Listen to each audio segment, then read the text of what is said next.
Hello students, welcome again in Political Science of class 11th, and I am your Hilal sir from MLP International School, Rajpura, and we are doing our fourth chapter of this book,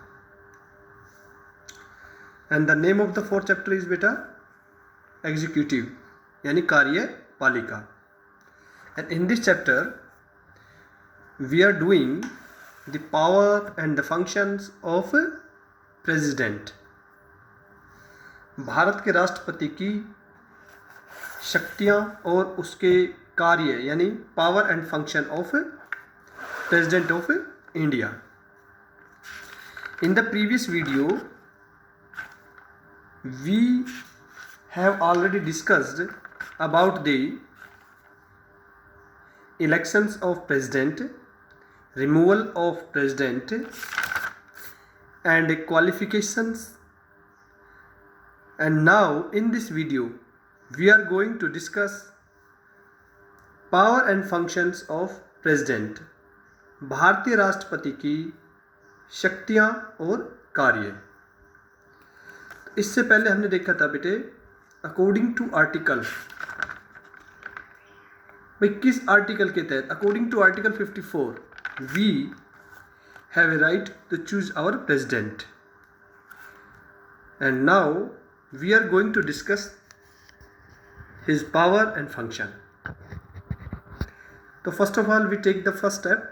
Let us start.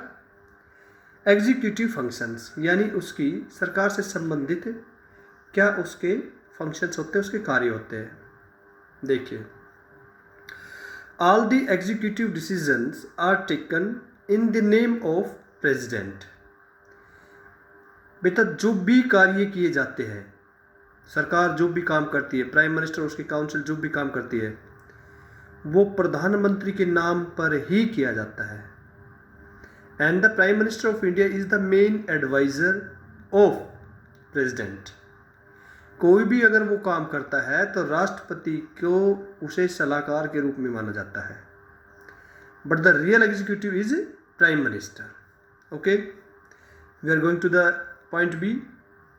The president appoints the PM and on his advice the councils of minister.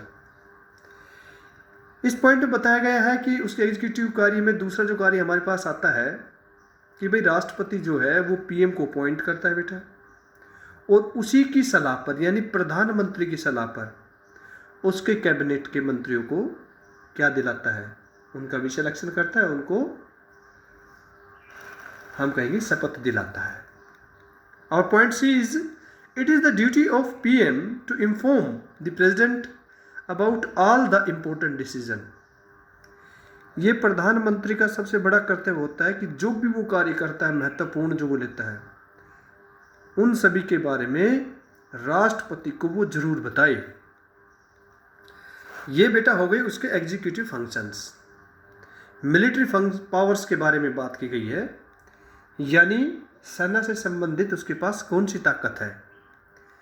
देखिए first point हमारे पास, point A is the president is the supreme commander of the defence force of India. बेटा हमारा जो राष्ट्रपति है तीनों सेनाओं का सबसे उच्च अधिकारी माना जाता है, यानी सभी सेनाओं की कमान उसके हाथ में होती है. दूसरा पॉइंट हम देखें, point B. The president has the power to declare war and peace. राष्ट्रपति को ही ये ताकत शक्तियाँ दी गई है कि भाई वो युद्ध हो या शांति की घोषणा करता है कि देश में किस प्रकार की स्थिति है. अगर युद्ध होता है तो भी देश के नाम संबोधित वो करता है, और शांति होती तो भी वही संबोधित करता है. तो ये तो बात होगी बेटा मिलिट्री से संबंधित. थर्ड पॉइंट हमारे पास आता है लेजिस्लेटिव पावर्स. विधायिका से संबंधित उसके पास क्या ताकतें हैं. पॉइंट ए हमारे पास है, the president has the power of to summon and program the parliament and dissolve the Lok Sabha.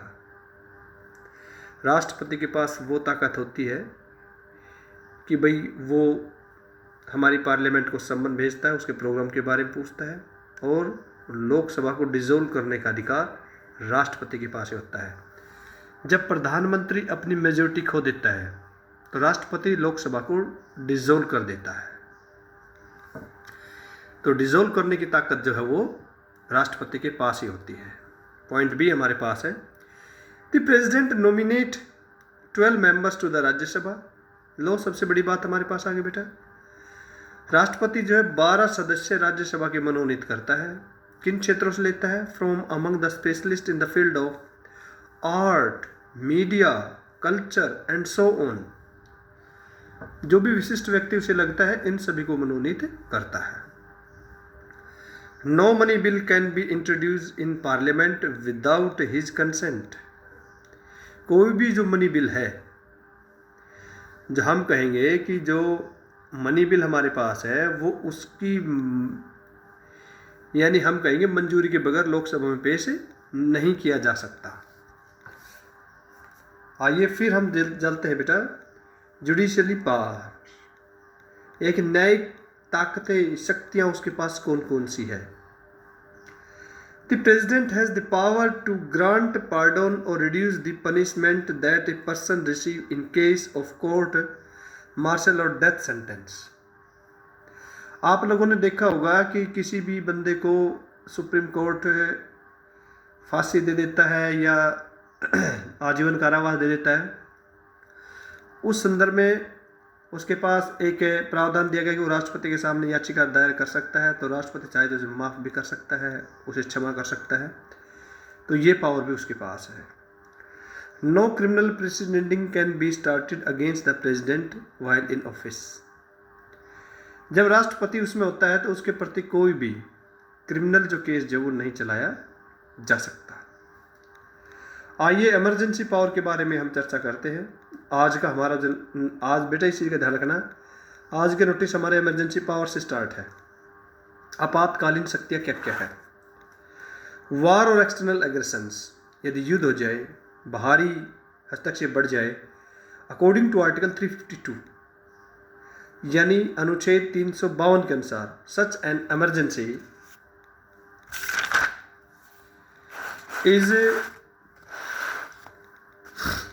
implemented when the security of India or any part of India is threatened by war or external aggression or internal disturbance। यानी किसी प्रकार का जब राष्ट्रपति को ऐसा लगता है कि देश के अंदर आपातकालीन स्थिति है या देश के किसी विभाग के अंदर युद्ध या हम कहेंगे कि भारी हस्तक्षेप बढ़ रहा है जिससे हमारी अंदरूनी जो शांति को भंग किया जा सकता है, तो उस समय उसके पास ताकत होती है। पी पॉइंट हमारे पास है कॉन्स्टिट्यूशनल इमरजेंसी। यह है आर्टिकल बेटा 356 यानी अनुच्छेद 356 के अनुसार, it's raises when the law and order machinery of state break down. कि जब राष्ट्रपति को ऐसा लगता है कि देश के अंदर कानून व्यवस्था बिल्कुल खराब हो गई, तो उस वक्त वो इमरजेंसी लागू कर सकता है। जैसे 1975 में इमरजेंसी लागू हुई थी। ड्यूरेशन देखिए क्या होती है इस इमरजेंसी की। Such an emergencies is first implemented for 2 months, पहले 2 महीने के लिए लागू हुई, फिर संवैधानिक तौर पर उसको आगे बढ़ाया जा सकता है। तो बेटा आज की वीडियो में इतना ही। नेक्स्ट वीडियो में हम नेक्स्ट जो हमारे राष्ट्रपति के बारे में जो कुछ बताया गया उसको हम फिर करेंगे। उम्मीद करता हूँ कि ये वीडियो आपको लाइक आई होगी। वीडियो को लाइक करना वीडियो को लाइक ज़रूर कीजिए बेटा। और मैं चाहूँगा कि